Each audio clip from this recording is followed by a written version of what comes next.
മുക്കം ടൗണിലെയും പരിസരങ്ങളിലെയും കുടിവെള്ള വിതരണം നിലച്ചിട്ട് വർഷങ്ങളായെങ്കിലും പുനരാരംഭിക്കാൻ ഇനിയും നടപടിയായില്ല.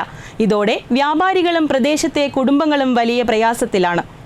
മുക്കം ടൗണിലെ വ്യാപാരികൾക്കും പരിസര പ്രദേശങ്ങളിലെ നിരവധി കുടുംബങ്ങൾക്കും ആശ്രയമായിരുന്ന ജല അതോറിറ്റിയുടെ കുടിവെള്ള വിതരണം നിലച്ച് വർഷങ്ങളായെങ്കിലും പുനരാരംഭിക്കാൻ ഇതുവരെ നടപടിയായിട്ടില്ല. കോടികൾ മുടക്കി നവീകരിച്ച നഗരത്തിലെ റോഡ് വെട്ടിപ്പൊളിക്കാതെ PC ജംഗ്ഷനിൽ പുതിയ സാങ്കേതിക വിദ്യയോടെ പുതിയ പൈപ്പുകൾ സ്ഥാപിച്ച് പദ്ധതി പുനരാരംഭിക്കാൻ 1.5 മാസം മുമ്പ് സ്വീകരിച്ച നടപടി ആദ്യം പരാജയപ്പെടുകയും പിന്നീട് ഈ പ്രശ്നം പരിഹരിക്കുകയും ചെയ്തെങ്കിലും കുടിവെള്ള വിതരണം ഇനിയും പുനരാരംഭിക്കാൻ സാധിച്ചിട്ടില്ല. അതിനിടെ മുക്കം ടൗണിൽ 2ാം ഘട്ട സൗന്ദര്യവൽക്കരണത്തിൻ്റെ ഭാഗമായി പലയിടങ്ങളിലും പൊട്ടിയ പൈപ്പുകൾ ഇതുവരെ മാറ്റി സ്ഥാപിച്ചിട്ടുമില്ല. സൗന്ദര്യവൽക്കരണ പ്രവൃത്തി ഏകദേശം പൂർത്തിയായതോടെ ഇനി പുതിയ പൈപ്പ് സ്ഥാപിക്കലും വലിയ പ്രയാസമായി മാറും. യാതൊരുവിധ ആസൂത്രണവുമില്ലാതെ പ്രവൃത്തി നടത്തുന്നതാണ് ഇത്തരം പ്രശ്നങ്ങൾക്ക് കാരണമെന്നാണ് ഉപഭോക്താക്കൾ പറയുന്നത്. കുടിവെള്ള വിതരണം ചെയ്യുന്ന പൈപ്പ് 2.5 വർഷം മുമ്പ് പൊട്ടിയതോടെയാണ് നഗരത്തിലെ ശുദ്ധജല വിതരണം പൂർണ്ണമായി നിലച്ചത്.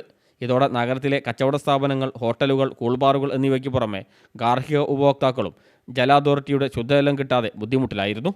PC ജംഗ്ഷൻ മുതൽ ആലിഞ്ചുവോട്, ഓർഫനേജ്, മാർക്കറ്റ് റോഡ്, പെരളിയിൽ, മൂലത്ത്, വണ്ടൂർ, പുതിയ ബസ് സ്റ്റാൻഡ് പരിസരം തുടങ്ങിയ സ്ഥലങ്ങളിലേക്കുള്ള ജലവിതരണമാണ് തടസ്സപ്പെട്ടിരിക്കുന്നത്.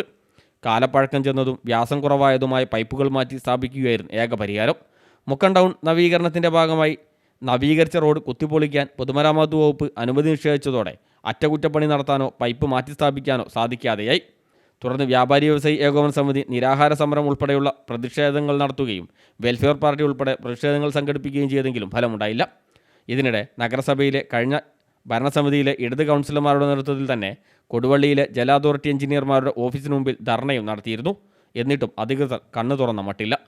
ഇതോടെയാണ് വ്യാപാരി വ്യവസായി ഏകോപന സമിതി നേതാക്കൾ മനുഷ്യാവകാശ കമ്മീഷനെ സമീപിച്ചത്. തുടർന്ന് കുടിവെള്ള വിതരണം എത്രയും പെട്ടെന്ന് പുനഃസ്ഥാപിക്കണമെന്ന് കമ്മീഷൻ ഉത്തരവിടുകയും ചെയ്തിരുന്നു. കഴിഞ്ഞ നവംബറിലാണ് ഈ ഉത്തരവ് വന്നത്.